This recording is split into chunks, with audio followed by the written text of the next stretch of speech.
Good morning, good afternoon, and good evening, beautiful people, depending on where you're watching us from in this world. And today I have this lovely lady sitting next to me, Becky Livingston. You got introduced to me. Good afternoon. Oh, let me just switch it off. Good evening. Beautiful. Double audited. Rookie mistake, Marie. So we got introduced through your beautiful, I forgot her title as well. I'm really messing this up this morning. Leanne. Was it Leanne? Lorianne Moravita. Lorianne, sorry.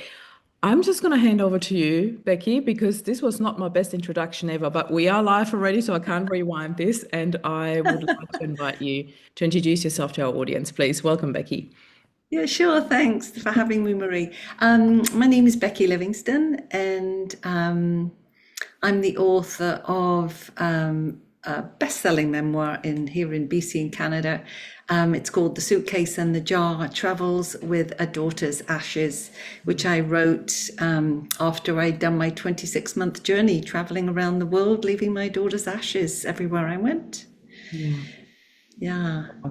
I was so drawn to your story because there's such rawness, realness, and beauty in your story that I invited you to come live with me and share a little bit about Rachel. Can you share wherever you want to start this journey about your daughter, about the connection that the two of you had, and we'll take it from there. Sure, yeah. Well, Rachel was 23 when she died. She was diagnosed with a brain tumor when she was 15.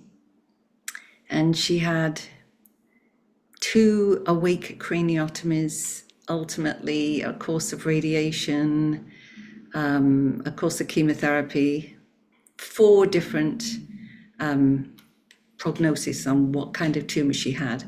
And then she died in 2010, just before the Winter Olympics came here to Vancouver. Yeah, she was my oldest daughter. I have 2 daughters, and she was the eldest. And she was an avid traveler. So, as soon as she got the all clear from her doctors after the radiation, because there's a lot of swelling after radiation treatment finishes. As soon as she got the all clear, she was off. She went for 5 months to New Zealand and a month in Australia. She actually went back to Australia because I took my girls to Australia on a teaching exchange in 1998 when she was 12. Amazing. And so she went back to Queensland where we'd been. And then, a few years later, she went off to Europe on her own. She went to Mexico with friends and Costa Rica with friends. And on her deathbed, basically, there was this dying wish to keep traveling. Wow. And so that was really the impetus behind me taking this journey. Yeah, of course. I need to ask you this from mom to mom. How Sure. did you feel about your daughter taking off and traveling the world on her own at such a young age? That is always, I always feel there's a bit of this, part of you is so excited and happy for them that they are so brave and courageous, and that we have raised beautiful people that can just be so self-sufficient and courageous and do that. And another part is that I hope she's going to be okay. And I don't know, how did you feel about it in particular after such a long journey and the treatment and everything? How did the mama bear feel in all of that? That's a great question because I've been asked that question a few times. Fortunately, her dad and I were really on the same page with that. So because she loved to travel so much, it actually would have felt more cruel to have not let her go. Of course. And so, and lots of people say to me, saying, how could you let her go? And I thought, oh my gosh, that's all she wants to do. She saved the money. She's been waiting. She's just finished high school, right? All her friends have gone off and she just wants to travel. So actually it was with our absolute blessing that she went. But, we also had a few frameworks, in place. So her neurologist had written a letter that she had to carry with her to say that she was on this medication and that should she need anything, blah, blah, blah. I had my family doctor who knew another doctor in New Zealand, and she told her about Rachel, and Rachel had this doctor's information. Hmm. So we did a lot of, and her having to check in once, I don't know, it's a long time ago now. When was that? I asked her, she had a cell phone, one of those little flip phone Yeah, yeah, things. yeah, yeah. A I do while ago remember now, right? vaguely. 2004, I think, was 2004, 2005. Mhm. And so she had to phone in, every week or so just to say, hi, I'm here, I'm alive. Yeah, yeah. And it's so, I think for parents, at that age where mobile phones were literally not, haven't been around for that long, really, to hear from your kids it's just such just wanting to know they're okay and maybe even get a little bit of an update of their traveling, etc., because that was literally before Facebook was around, right? Or maybe just beginning stages. Yeah, it Anyway, was just the beginning. Yeah, yeah, yeah, I think 2001. Yeah. Whatever. yeah. We're not going to advertise Facebook here, but I can only imagine, the joys that you have and the blessings that you gave her for the traveling is amazing. So at that stage, from her health perspective, you thought that she was fine, that she's gotten through it, correct? Well, you know what, Marie? You just never know, right? Because even after her second surgery, which was very successful, there Mhm. was still residual brain tumor. Yeah, And when you've got residual brain tumor, it's never good. yeah, So we were really, I think, always, the clock was running. yeah. Yeah.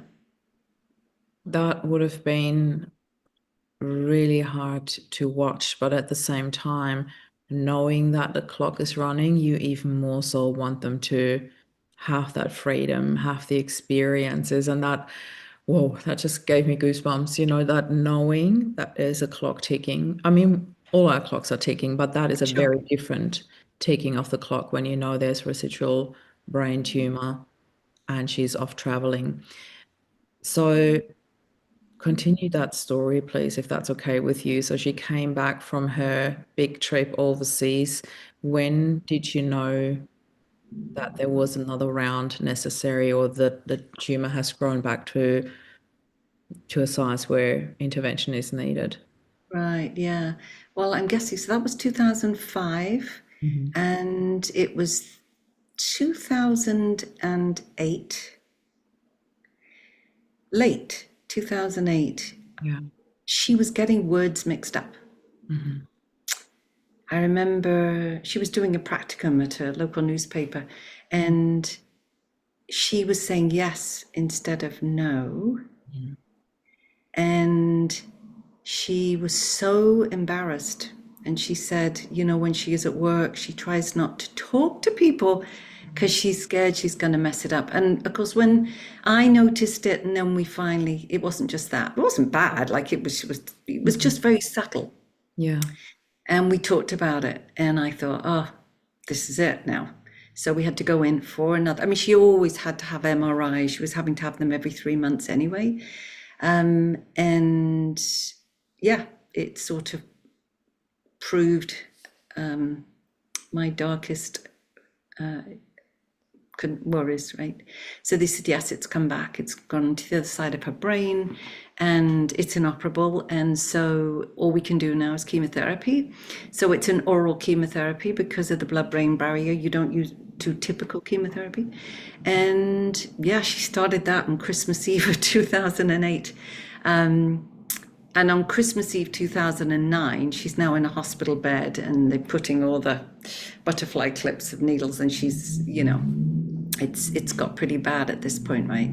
So, and her dad moved back into the house. We've been separated for quite a while. Her dad moved back into the house, and we looked after her at home, giving these medications every 4 hours around the clock. And but anyway, and then in the last couple of days, she didn't really say much because that's part of what the brain tumor did. It was pushing on her that part of her brain. But she said hospital, which I was really surprised about. And I will never know why, and whether she thought we were overwhelmed or she just wanted to make sure she had the best care that she could get as quickly as.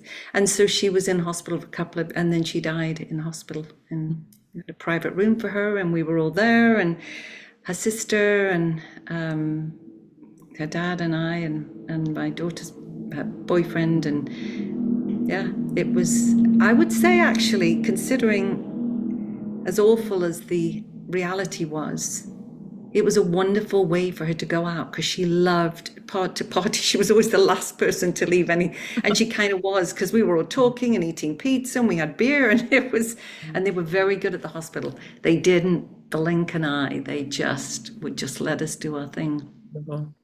Yeah. So it was a pretty cool thing for her to go just so quietly like that. That was the way she would have wanted it. Yeah. And can I just say kudos to you as well and your ex-husband that you walked that path together because I can only imagine, in situations like that, you do whatever is best for your child and put all differences or anything, whatever the reason was, aside.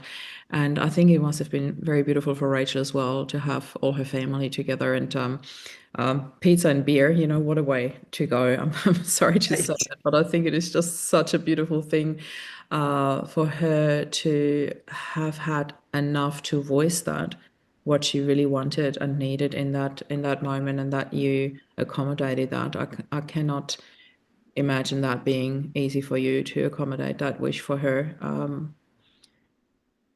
Tell us what happened after Rachel died, because I believe, that the first few days after that, there's so much, it's so surreal. There's no other word that I can use for that. That I think is the only thing all of us have in common, no matter what our story is. How did you travel through that time afterwards? And Well, especially your other daughter as well. How old was she at that time? yeah, so Rachel was 23 and Charlotte was 21, and she was at university and she was about to do her teaching practicum. Um, I would say almost the hours after she died. I mean, I just couldn't even leave the hospital room. I tried a couple of times getting up and walking to the door, and I couldn't. I'd come back. And that actually was the most difficult thing to write about in my book, was that leaving her and walking home, because it was January, it was very cold, and wouldn't be for you in Australia, but for us here in Canada, it's very cold. And I walked home. I didn't want to ride. I needed to just put one foot in front of the other. I remember looking down at my feet and just going left, right, left, right. And I was amazed that I knew how to walk. It was so, probably sadly the most awful thing of my memory of my entire life. Yeah. But I I'm made so it. glad I that you got home and I stayed. made it home and I went to bed. And yeah, my weirdly, how everybody deals differently with grief, as you know. And my daughter and her boyfriend up in the morning woke me up. Well, now they're cleaning out the room where Rachel's hospital bed was. They'd taken the hospital bed away, but there was cleaning tissues and stuff, because my sister was coming from England that day, because I've got two sisters and one had told the other, like, Rachel's died, and she said, right, I'm on the plane. Everybody was kind of knowing it was really near the end, so there was that. And then yeah, it was just all a blur, really. And when my sister arrived, I remember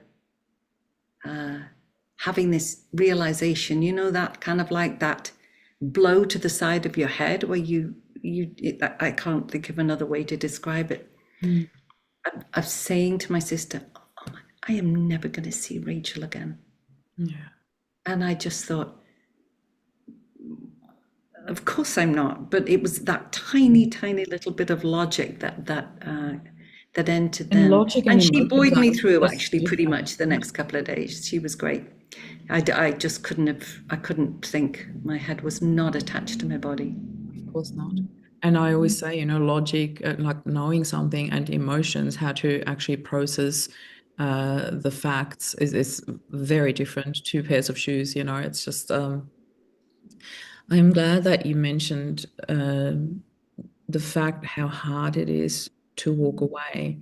I I remember like, my stories are so different as well, different to yours and different within my two stories. When I walked away from my dad after he died, when I walked away from my husband after we identified him in a mortuary because, he died away from home.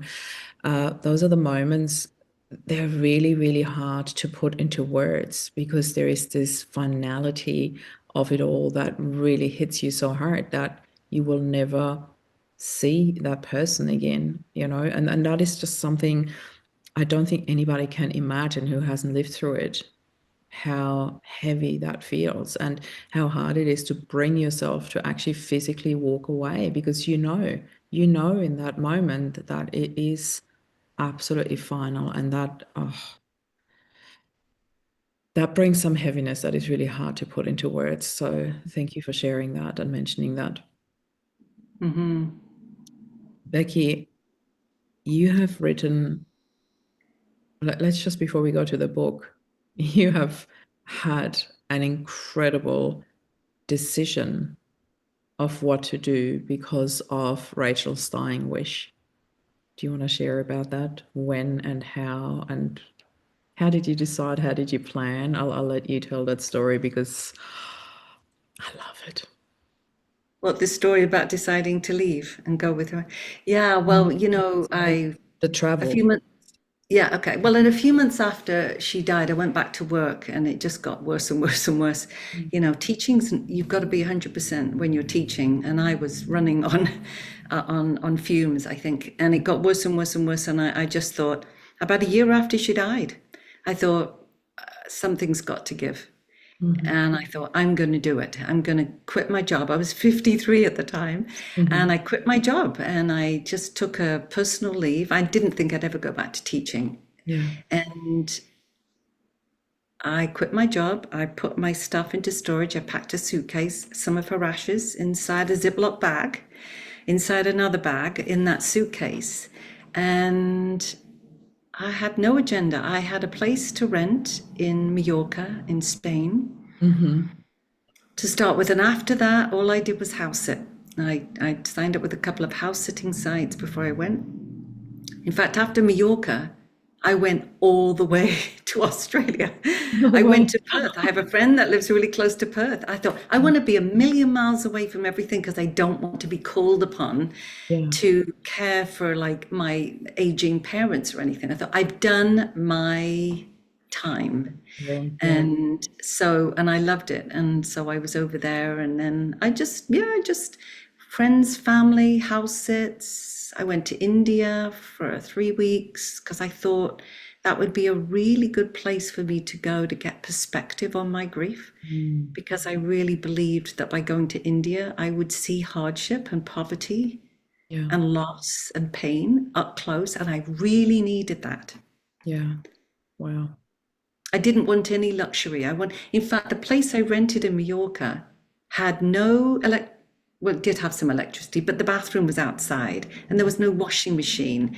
And, I had to boil the kettle to get hot water. And I wanted to just be so like rendered bare of any luxury or anything. I wanted to almost be as close to her as I could, which meant not being there at all in a way. I just didn't, it wasn't like a traveling as most of us would think of traveling. I just wanted to be It's more like brought to a ground. small journey than a physical one, by the sounds of it. Yeah. When- Anyway, and then I was gone for 26 months, all in all. Yeah. Amazing. When did the book come in? Was it a decision you had made before? Was it something that you started along the journey? How did that come about? Yeah, good question. I was doing a blog when I was traveling. Yeah, maybe every 3 weeks, something like that. And then when I was house sitting in Tasmania on this stunning house on a hill with 2 floor to ceiling windows that took up 2 walls, this epic view, and I felt joy, and I never thought I would feel that again. And I remember thinking, I'm going to write a book and I'm going to call it Joyful Morning. as in MOUR. Mm. And I did a ton of work on that. I was going to do all this research about how people do mourn and what works for them and so on. And then when I got back to Canada, now this is 2013, somebody said to me, you got to write about this journey. And I said, oh, I can't. I can't. And she said, you can and you have to, because only you know where you left her ashes and why you left her ashes where you left them. And when she said that, I thought, oh my gosh, she's completely right. She said, the other book, you could sit on your living room sofa and write that book.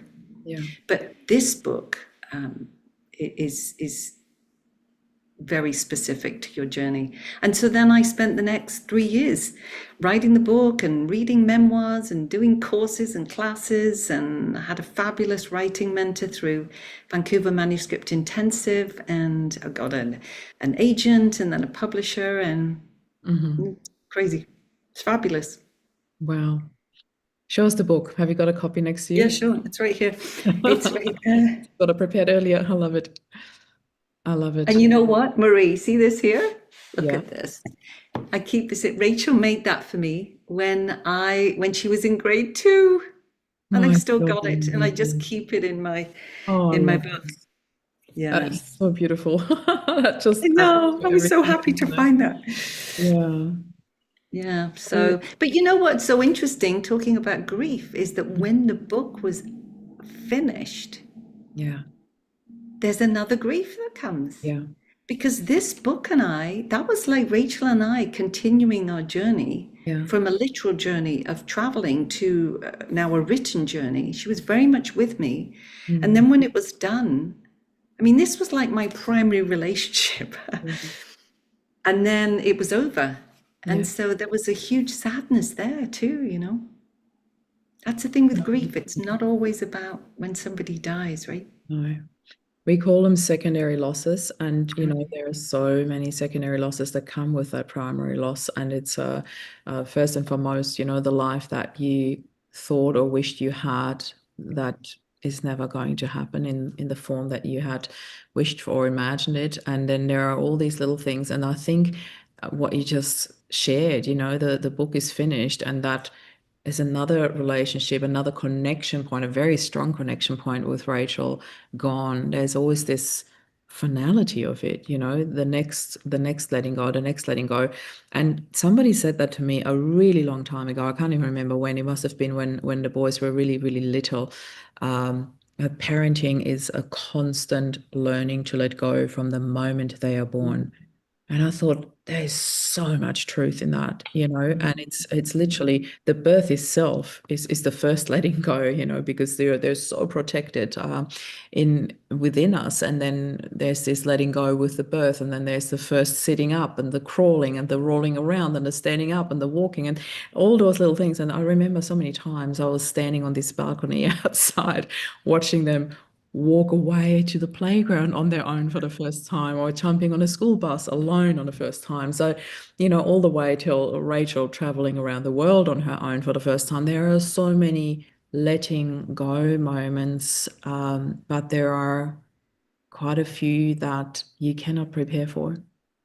You feel them in the moment, and they can be so intense. And I feel they're almost always bittersweet. There is the joy for them, like going away, but there's certainly not really a joy when they leave us forever. There is this bittersweet. And yes, there can be, it's so hard to put into words, because there can also be, I don't even want to call it joy, but the relief that they are out of pain. But it is more the finality of it is the one that then walks hand in hand with the grief, and what you have done with this journey is just incredible. It is so incredible. I can only imagine how cathartic and therapeutic that journey would have been, because you walked it so consciously, right? It was not just, la-di-da, we travel around the world.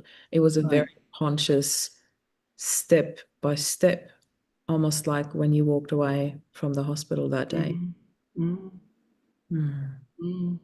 And it was, as you can imagine, the very first time. The jar, by the way, it was just a tiny jar, Yeah. and that I would fill that up, and that little from the bag, the Ziploc bag, I'd fill up that little jar. I'd put that in my handbag. And Yeah. that's what I took with me. And then if I found a place that I liked, or I thought she'd like, or I thought she'd think was funny, or it was something, I left some of her ashes there. And how much I left depending on how much, I liked it, right? So Yeah. sometimes it was a whole little jar, and sometimes it was just a little bit. But I wanted to say, oh, she's been there, and she's been there, and Yeah. she's been there. And then I go home and then fill the jar up again, put it in my handbag, because I never knew when, When you I find a might place. want to Yeah. leave her somewhere again. Yeah. Yeah. Becky, how is life now after the book? Did you go back to teaching? What do No, you do now? no, no, no. No, I came back to, well, I returned to Vancouver. I don't like saying came back because we never can go back, That's true.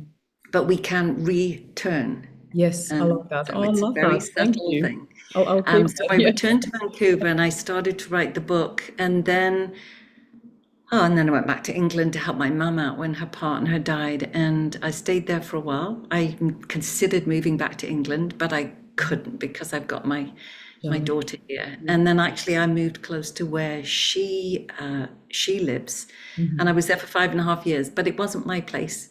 Yeah. So I went traveling again, but this time Mhm. totally different mindset, headset, like completely different. I Mhm. just sort of felt like I was languishing and not flourishing, and I figure life's too short for us to be languishing. So I went traveling again, and now I've moved to Vancouver, a totally different part from where I used to live. Yeah. Um, How far and away now I'm from working, Charlotte and I'm now? working as a travel coach because Oh, I've just done all that's this so traveling, perfect. and I love working with these middle-aged women because there's Yeah. people like that. Like there's a lot of people out there, right, Yeah. who are trying to figure out what's next in their life. I think travel's just a phenomenal tool for getting things sorted out in our lives. Yeah. And there's so much more to travel than just flying from A to B into C and Oh yeah, to return home or wherever you want to return to. right. So that is really amazing. How suitable the journey Yeah. that you have. Because I know how huge Canada is. How far do you live from Charlotte now?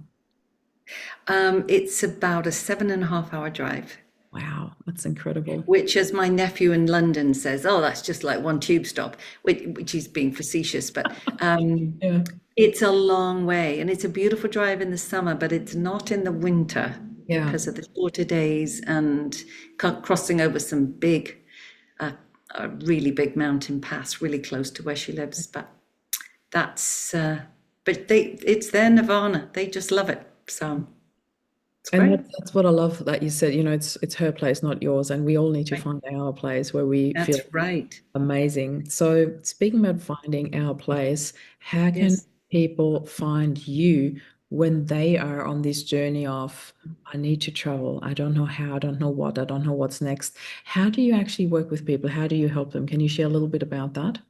Yeah, sure. So, well, my website's beckylivingston.com and there's no Look E at on the them. Livingston. Yeah. And I offer one-on-one coaching. Hmm. Is primarily what I do. I do speaking events at various organizations. People want me to speak, and I go and speak for them. And I'm just about to teach a 6-week course at a local university called Hmm. Travel and Transitions. So Oh, I'm putting a lot of work into that at the moment, which I'm just loving. So, yeah, for anyone watching this, we will be sharing all the links in the show notes. This is live right now. So if you're watching this live, please come back in half an hour because that's when I always fill in the show notes and all the links that where you can find Becky and her teachings, her courses, her book. We'll be sharing all of that in the right. comments below. But before we wrap this up, or while we wrap this up, if there's anybody listening to this right now, Becky, who has gone through a major transition in life, whatever that transition may be, what is the one message that you would like them to take away from our conversation today? If you can leave them just with one takeaway, what would you like that to be? Be really gentle with yourself Yeah, I love that. because it's going to be messy, Mm. which is why you have to be gentle with yourself. Yeah. I want to thank you from the bottom of my heart for being here, for sharing this really, really raw and so beautiful story about you and Rachel and Charlotte and everything that happened before, during, and thereafter. That transition has really been such a transition for all of you, and I find your story so inspiring and so beautiful. I just want to send you the biggest hug virtually. Thank you, And Marie. yeah, anybody else who likes what we talk about here, please hit the subscribe button and click the notification bell for your weekly updates on Unsilence Grief. Thank you so much for being here, Becky. This is Becky and Marie signing off.